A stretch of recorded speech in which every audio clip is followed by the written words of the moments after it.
Yeah, let's do this. Hiya. Thanks for coming. Hi. We're really happy to be here. Thank you guys for being here as well. I'm Anu. I'm Jordan. And I guess first things first, let's set up what this talk will be about. So during this session, we're going to be exploring DIY zines, printed matter and ephemera that has emerged from anti-racist, feminist and queer anti-capitalist movements from the 1970s to present-day London. And these movements and collectives offered vital platforms for political organizing, cultural expression, and autonomous publishing. And we'll be presenting archival material on the screen up here, and we've got some examples over here, whilst tracing the continuity between past and present zine cultures in London and exploring how political urgency and the self-organized spirit of earlier publications resonate in contemporary DIY publishing, particularly among queer and marginalized communities. And this discussion is also going to kind of act as an outlet for research that Jordan and I have been doing respectively throughout our creative practices, and research that continues to inspire us in such a huge way. But first, we're going to just introduce ourselves and our practices. So I'm Anu, a British Indian artist, broadcaster, and DJ from London. And I usually work in the mediums of comics, handbound zines, and radio shows. And my self-taught artistic practice mainly focuses on world building and storytelling, with each output acting as a diary of sorts. And I love learning in all of its forms. And I use my practices as a way to educate myself and others, whether it be on moments of resistance throughout history or more obscure corners of like nerdy music research from all over the world. I'm a huge fan of research and archiving. And I also run CAMP, which stands for Creative Alternative to Mainstream Publishing, with my good friend Sana Barkley. And we started up CAMP because we wanted a place to publish our own stories, our own histories, and start to build up an archive of queer and trans communities of color. And we were starting to grow frustrated by the lack of representation we felt at book fairs, having attended and tabled at so many over decades. So we decided to create a space for ourselves and our own communities, taking the for us, by us approach in everything we create. And we really believe in having complete ownership over all of our work, from the creation, handling the artwork, design, printing, and binding. And we basically created our own camp, a space to learn, play, and experiment without restriction through zines and workshops. So here we have Remnants, which is our first zine, a queer, smutty drinks publication and creative exercise exploring the flavor of memories. And stories are submitted and translated into cocktails that archive the good, the bad, and the ugly realities of queer sexual exploration. And through Remnants, we kind of aim to just highlight a range of experiences whilst encouraging readers to journey on a playful and bumpy ride to destigmatize their own sexual shame and desire. And then we also have our latest zine, Intestinal Fortitude, which is a collection of my comics, thank you, documenting rage, determination, hedonistic escapism, whilst nurturing your inner child. I'm going to go into that in a sec, actually. But yeah, we wouldn't have started CAMP if it wasn't for the radical queer and trans communities of color who took up self-documenting to ensure that their stories were told in their own voices. And so this area of thought is reflected in our design processes. So this is the kind of typeface for the cover of Remnants. And this was basically a flip of Screw Zine, which I found in the Boo Hooray archives a few years ago in New York. And I think Boo Hooray are somewhere here in the building, so go check them out. But yeah, we believe that writing and publishing have always been about more than art and creation, and getting to choose whose stories are heard and how is a deeply political act, and that ethos is at the core of what we do. All right, Jordan, you're up. Oh, here we have some pictures from the camp launch, and these are some pages of remnants. Lovely risograph, little zine printed at PageMasters, which Jordan will get into shortly. Poster for our launch party. Okay, now we're at PageMasters. Wonderful. So I'm Jordan. I co-run PageMasters with my business partner, who's looking after the table downstairs. We set this up in 2017 to support both of our publishing practices, and we also offer a risograph printing service, and that kind of financially helped us have a studio and keep making zines. We specialize in zines, political print, lots of queer publishing, and then we like a bit of folklore as well. So if we try and blend those things. And we do book fairs all over the country, and sometimes get to go to international places to do fairs, like this weekend, which is great. And we're based in Lewisham, southeast London.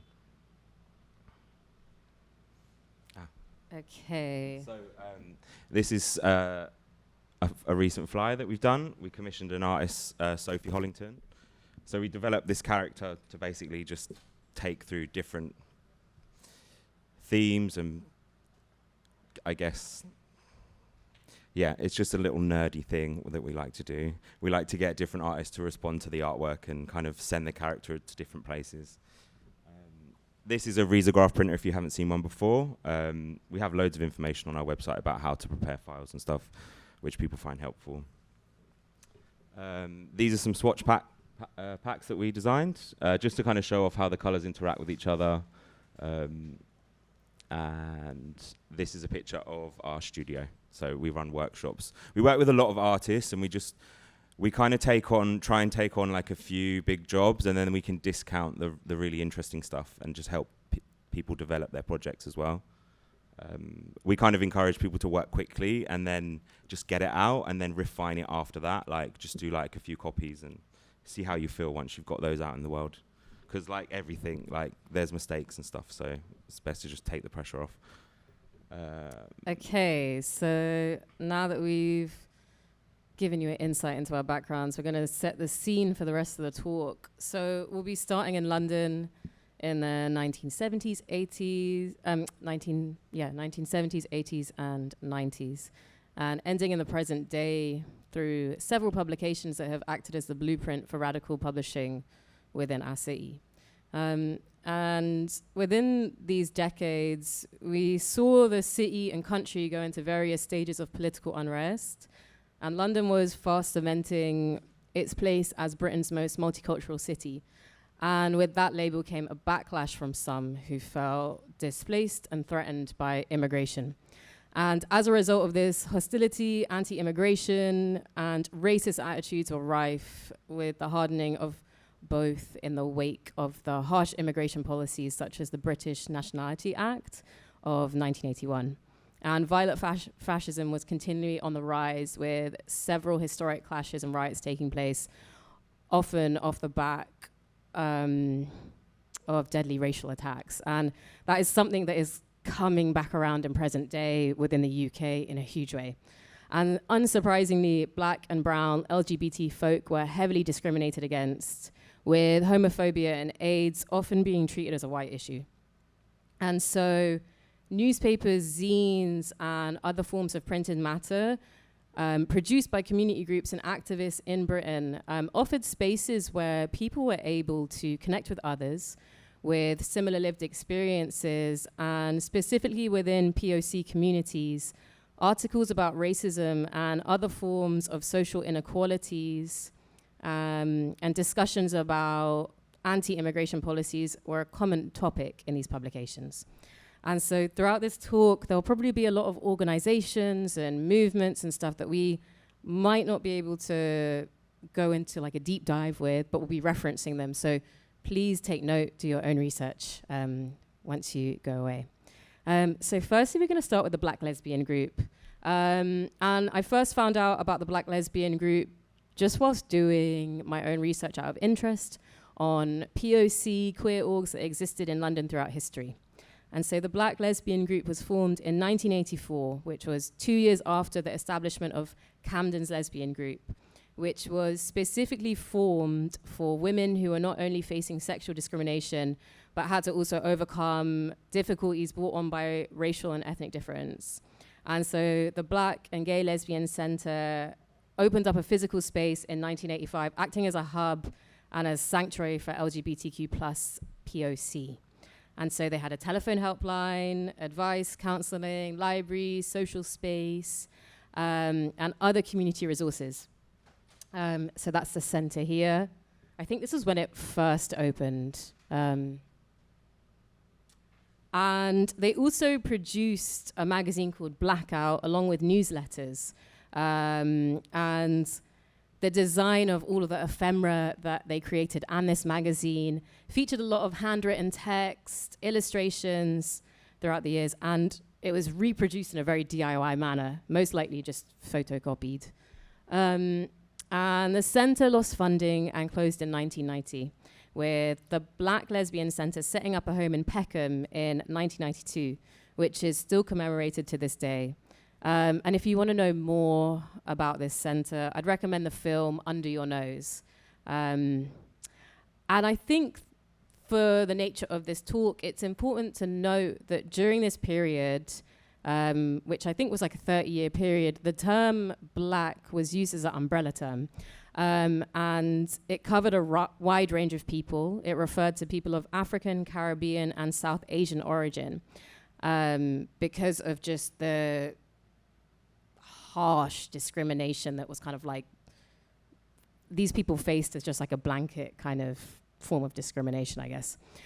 So most of these spaces and organizations we'll be discussing acted as a refuge for people, whatever the color of their skin and ethnic origins. And so this is a plaque that is up in Peckham as of last year to commemorate the Black Lesbian and Gay Center. So if you're ever in London, it's a nice spot to visit. And then similarly, when I was looking for printed matter for and by South Asian queers, I came across Shakti Khabar, and I was pleasantly surprised to see that DJ Ritu, who is a legendary queer South Asian DJ, was one of the founding members. So Shakti was the first queer South Asian organization in Britain. And in 1989, they launched their newsletter, Shakti Khabar. And 17 issues were published between 1989 and 1992. And it started off the back of queer organizing within South Asian communities, and particularly working class communities. And they held regular meetings, Shakti discos, which I'll go into a bit more later. And they organized a group to develop a HIV and AIDS response. They formed a housing co-op for homeless South Asian lesbians and gay men, whilst educating social activists who they then elected as their committee members.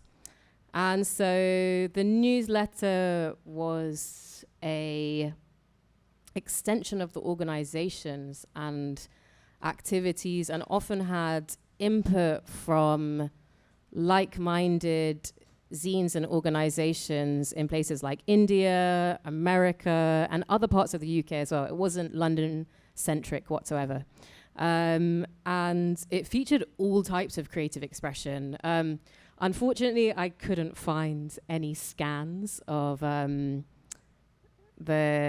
illustrations that were in it. But yeah, through my research, I found out that they had poetry, fiction, specifically a lot of like romance fantasy fiction apparently, and a lot of art.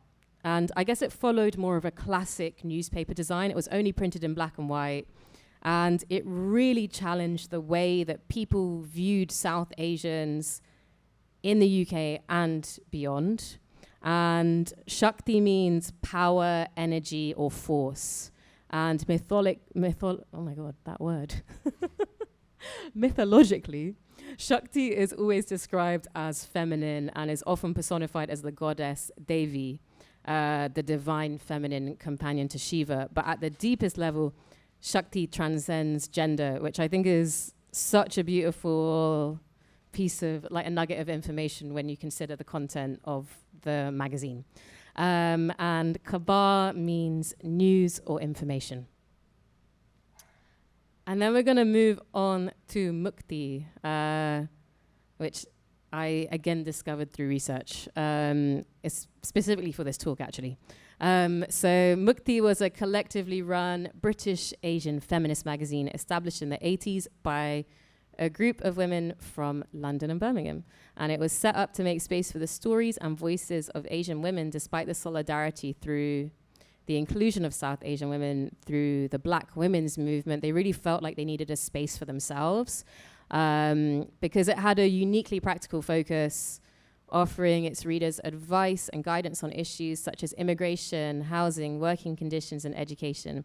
And it was published in 6 different languages: English, Urdu, Hindi, Gujarati, Bengali, and Punjabi. And I got funding from the Greater London Council, which at the time funded a lot of these projects and organizations, probably a few that we're discussing as well. And so the word Mukti refers to a form of political and spiritual liberation. And in street slang, it can also mean cool and laid back and stylish. And then Mukti came to an end when Margaret Thatcher's government abolished the GLC. And yeah, Mukti was mostly text. A lot of it was printed in black and white. But it had a lot of rich visual detail. And several of the collective's members were artists and now are internationally known. And a really nice detail of this magazine, the little motifs that are featured throughout to, like, frame the text and images, and they all are kind of reference to South Asian fabrics. Okay, Jordan, over to you. So the next publication I found at MayDay Rooms. This is London's version of 8 Ball, I think. So I just want to say, firstly, it's quite funny coming from London to give a talk about radical printed matter, because it was Americans that came to London and taught us how to organize and get things done. So thank you for having me. I found, so yeah, MayDay Rooms is great. It's actually on Fleet Street, which is where all the newspapers were printed historically. So Crowbar is like quite a wild magazine. There's all sorts of really strong it's basically a reference for making weapons to push back against fascism, and to basically spread information on, like, squatting across the city. And during the 70s and 80s, like, squatting was huge. There was a lot of empty buildings, and there was a lot of there was loads of community work, people helping each other to kind of hook houses up to electricity and water and organize.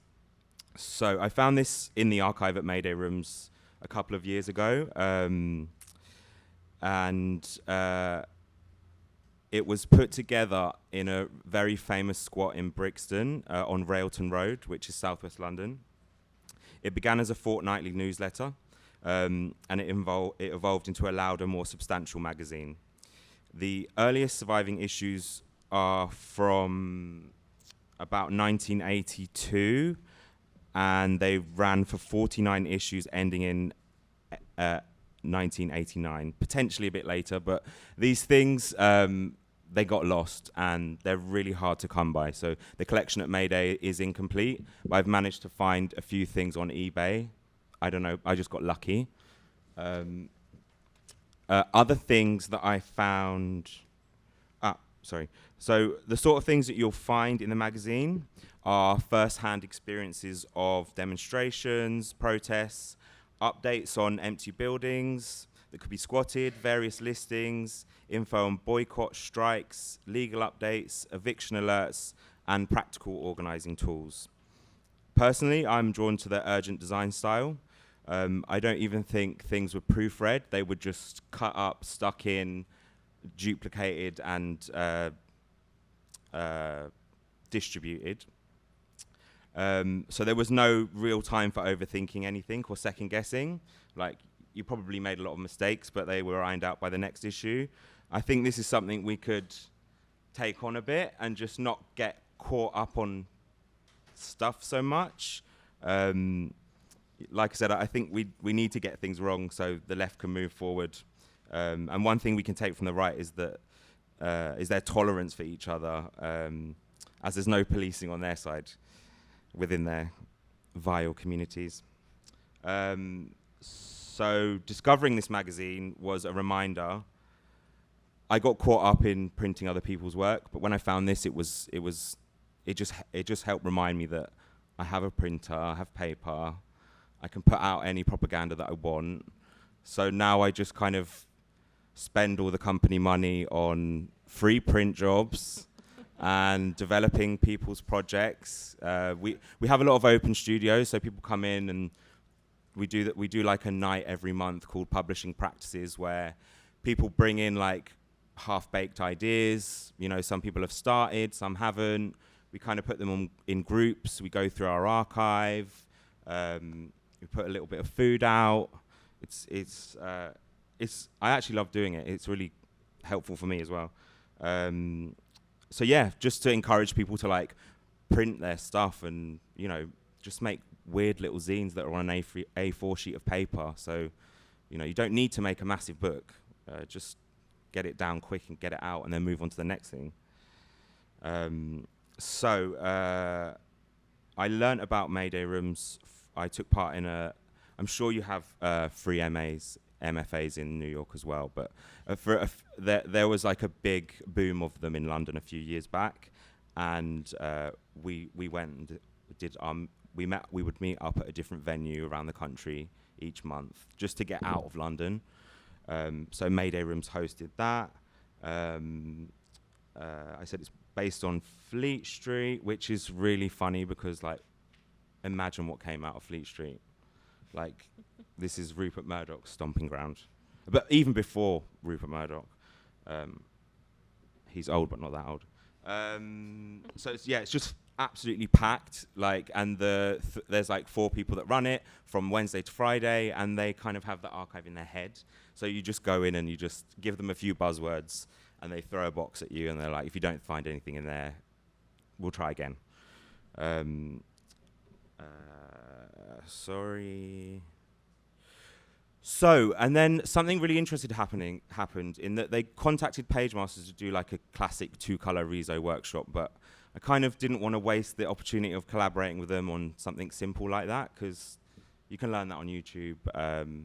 I thought it would be really good to they got some funding and they needed it to be spent on like under 25s. So we thought, why not take on like 10 young artists and just spoil them rotten and teach them how to look through an archive, teach them how to artwork for print, kind of shake off any sort of cobwebs or fear of designing, or, you know, they need to find their style. It's gonna, you know, and get them to kind of critique each other, because that's, I guess, one of the important things you learn at art school is like, what am I doing?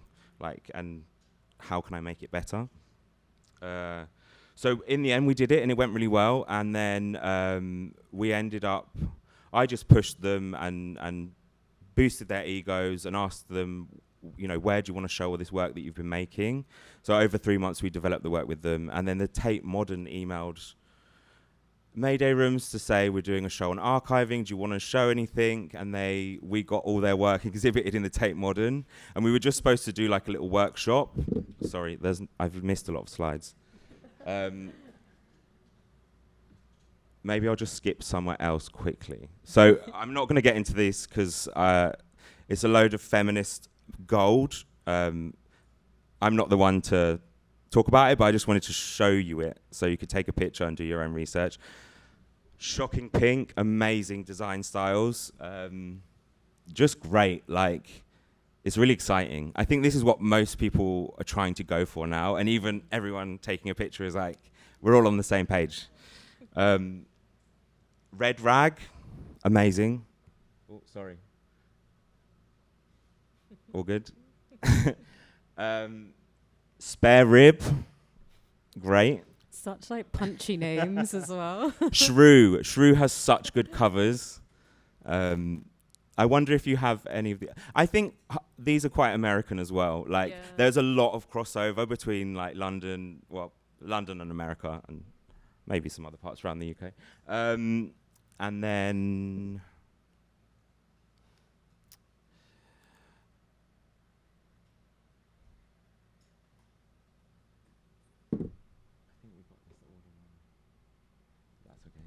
so after kind of being in this headspace of being in the archive and seeing, like, they have tons of stuff. They have like rave posters, creche sort of posters and how-to guides to set your own up. But this is the first publication that we published with PageMasters, with Bug. It's incredible. They were 21 and she did this. This was her dissertation, and then she like put it in comic form, and it's just so digestible and exciting. It's out of print though, sorry. So it just tracks kind of like how transgendered people are portrayed in Western cinema. So it's a really good read. I think actually if you go on her Instagram, it's Bug Bites, you can download it for free. And then recently we've just worked with Gaze the Word Bookshop in London. This like, there's so many American titles in this shop, you know. Probably in the 80s, like 90% of the stuff they would have in the shop was imported from America. And then during Margaret Thatcher's terror reign, there was a few things that happened. Number one was Section 28. So you weren't allowed to talk about anything. You weren't allowed to be queer in public. So not at school, not at work. Basically it was just like a knee on the neck. This is like a play on the stickers that they stuck on the books. The books that they seized were like, they weren't even that queer. There was some like poems about the sea, and it was just some grey area that allowed the police to come in and just terrorize them.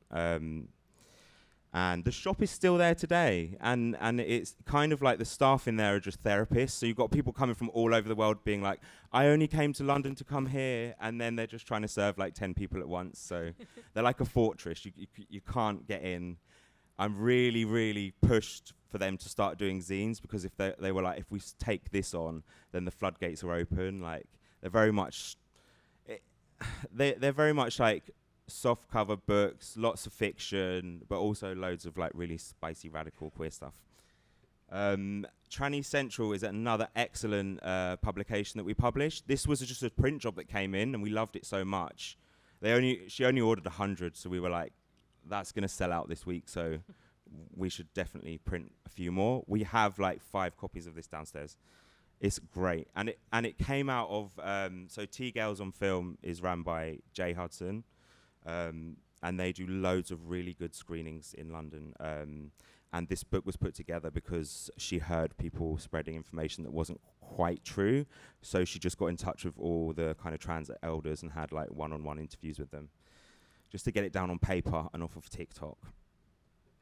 Access questions for publishing. It does what it says on the tin. It's just a really, if you're making a zine or you're doing a zine fair, it just kind of helps you think about like, what have I missed? And Controller Revolt, I just put this in here because of the aesthetic. It just fits in with everything. It's a really nerdy zine about gaming and punk culture. You just sold the last copy of that, right? Yeah. I didn't have any photos of this, but I brought a copy. The Pig Catcher, How to Catch a Pig, is, we put this together in 2 days. So there's an artist, Liv Winter, they have a space in Deptford in South London. They support everyone, so that they just put something on Instagram for a week. people submit stuff, then there's a bunch of illustrators that break it all up, and then we usually have like a day or two to design. So it's just like very snappy and urgent. And then they have like really wild events, which are good. Yeah, if you're in London, Pie House. Pie Co-op, House. South London, yeah. And then we wanted to shout out some friends from London, just some Yeah. other publishers. People you should definitely have on your radar. So this is Sticky Fingers Publishing. They're a feminist interdependent press based in Southeast London, run by Kaya Waera and Sophie Poole. And they produce very experimental non-fiction. Some of it's a little bit like smutty, academically smutty, I would say.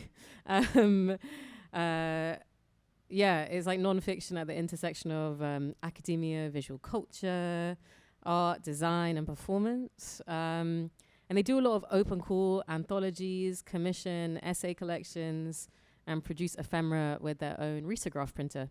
And they also do a lot of events, which Jordan can speak more to. Yeah, there's a lot of like fundraisers, and they're really good at just like drumming up merch, just getting people excited and to show up. And they'll do a little bar, they'll have a raffle, performances, and it's just like magical because you get all these people in one place. You know how hard it is to get everyone together.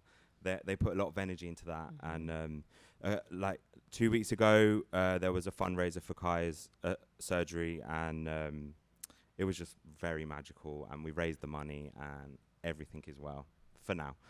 And then we have M Dash, another Southeast London-based studio, Ampress. And they are very experimental in like book forms. And their work is really playful, and their work spans across art practice, design, research, and visual culture. And they also do a lot of curation within film and radio. And they also run workshops and just facilitate all types of collective making. And yeah, it's run by Arushi and Saundra. They make excellent stickers. Yeah. And they have really good meme books as well. Where are the stickers? Here's a sticker pack. Here's some more titles from them. But yeah, M Dash. Follow them on Instagram. Yeah. Sticky Fingers and M Dash. Okay, so now we kind of want to get into, I guess, how a lot of these collectives, publishers, organizations also use different forms of media, and especially physical spaces such as workshops, club nights, parties, and also radio shows to further their movements, which I think is something that we can all take note of. And when I say we, I kind of just mean myself here. But maybe you guys too. So we have some examples here. We have Shakti Khabar. They held a monthly Bhangra disco to celebrate whilst reclaiming South Asian culture from a lens of queer self-expression. And I'm guessing that DJ Ritu probably played at a lot of these parties and is still like representing the elder South Asian scene. I think she plays a lot in New York, so maybe you can catch one of her sets.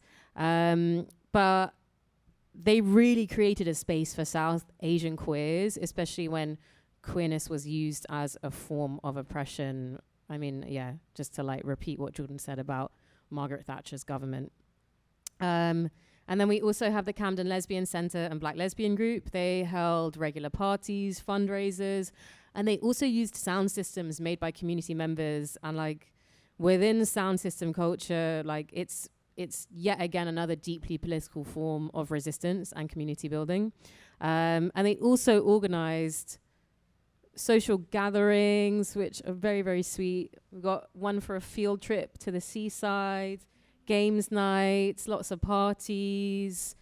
And yeah, I can just imagine these spaces to be such joyous and free spaces for queer people to exist in. And so at camp, we've been running workshops based off our first zine, Remnants. And so we very recently held a flavor erotica workshop where We led the participants through exercises in creative writing and sensory exploration to discover the flavor of their erotic fantasies and memories. And like once they'd identified their desires, they got to create a tasting sample in the form of a gummy. So we made Sana made a bunch of syrups. I think we had like 24 syrups. And so they created a flavor profile, and they also got to decorate the packet. And it was just really, really playful, which I think speaks to what camp is.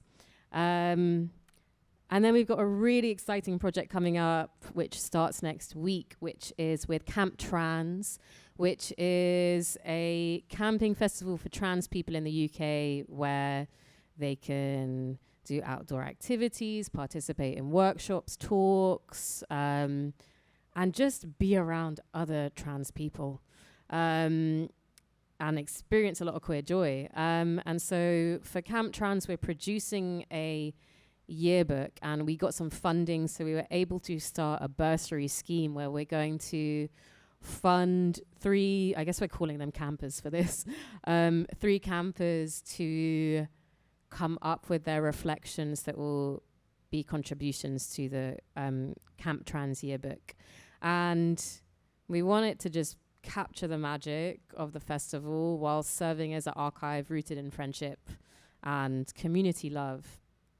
And I think the project and bursary was really formed out of anger, frustration, and not really knowing what to do about the current situation in the UK that trans people are being faced with.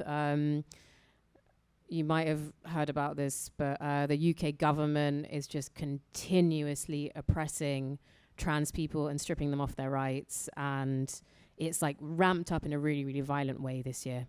So yeah, I guess these are ways that we are trying to use physical spaces as a way to deepen and further our community. And then we have the PageMasters Zine Fair. So I just want to piggyback off that in that building spaces, these special spaces, it's always really sad because you always have to pack them back down and put them in a box. Yeah. So my dream is to have, I'm very ambitious. So my dream is to create an institution that houses PageMasters and all of our London Huns that publish, write, archive, sell books, librarians. I'm just going to keep pushing this delusion until it's real. So until then, I kind of put that all into the PageMasters Zine Fair, which we organise once a year.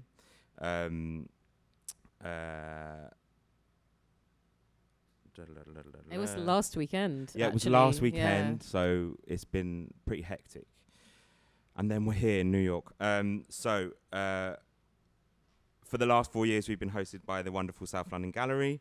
We couldn't do it there this year, so we went independent with artist studio kind of down the road. And it was so great because we just had, again, having all those people in one room was just very magical, and lots of people made new friends. People made some sales so they can keep doing what they're doing. We had 160 titles on the communal table and then 44 publishers. This is the poster. These are the publishers, and these are the contributors to the communal table. So it was a lot of admin. I think you should go back though, in case people want to take a picture. If these are all amazing publishers that you should follow, support, whatever. Pick one at random and see if you like them. Yeah. A bit like the MayDay Rooms archive. Just try again if you don't have any luck in the box.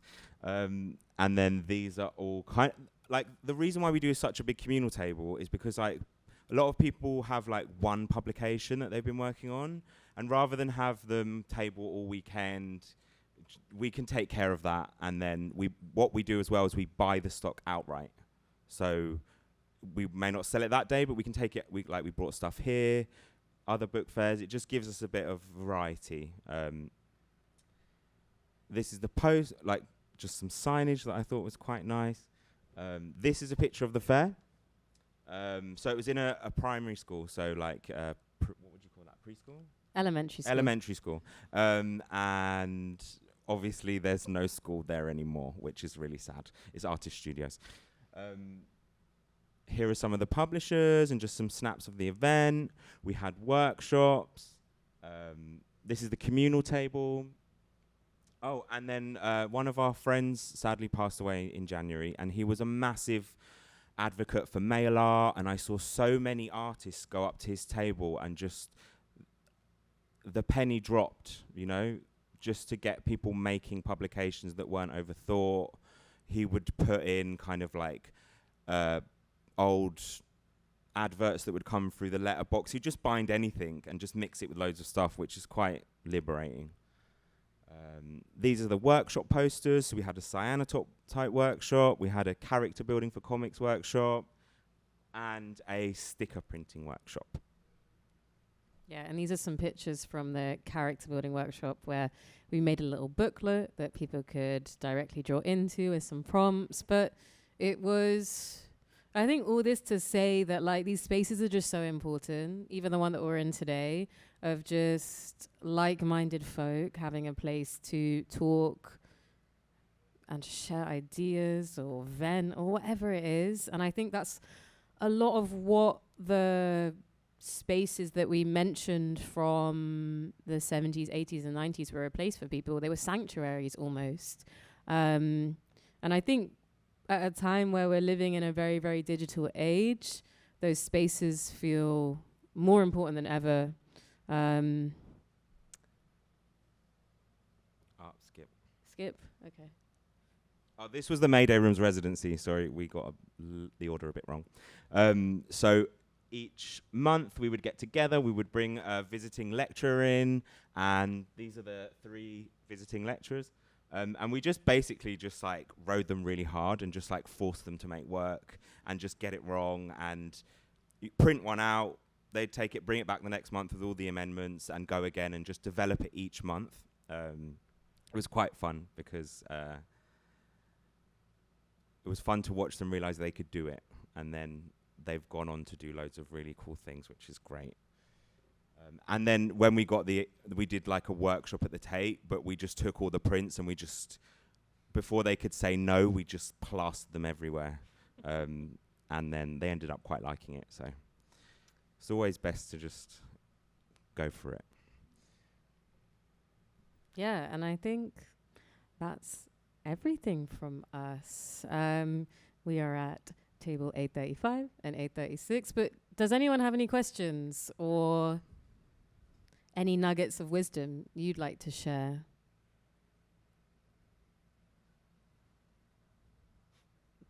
All good. Okay. We've also got some zines up here at the front that we've mentioned. Yeah. In the presentation, if you want to come up and have a look. We have some other bits at the table as well, so if you just want to come and have a look at stuff, that's absolutely fine. I brought all the things that I bought from the communal table with me as well to read on the airplane, so you're more than welcome to have a browse through those. I have old copies of Crowbar here, our new zines, and then some PageMasters titles as well. But thank you so much. Thank you.